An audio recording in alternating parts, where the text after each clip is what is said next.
रामराम मंडळी, हरिश्चंद्र देसाई कोल्हापूरकर सह्याद्री डिस्कवरीमध्ये आपलं सहर्ष स्वागत. निसर्गाशी जुळली नाळ, शेती करावी की नको हा प्रश्न निर्माण होतो ज्यावेळी शेतकऱ्याला हे त्याच्या शेतात असं नुकसान होतं.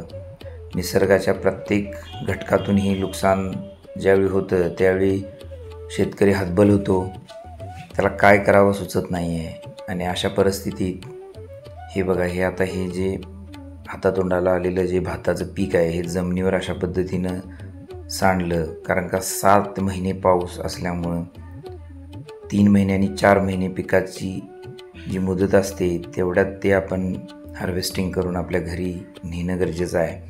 आणि पावसानं न साथ दिल्यामुळं हे असं खूप मोठं नुकसान आज झालेलं आहे आणि खूप हृदयद्रावक ही घटना आहे.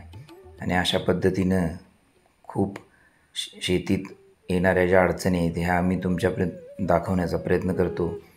असाच एक नवीन व्हिडिओ घेऊन पुन्हा भेटू. जय हिंद, जय महाराष्ट्र. धन्यवाद.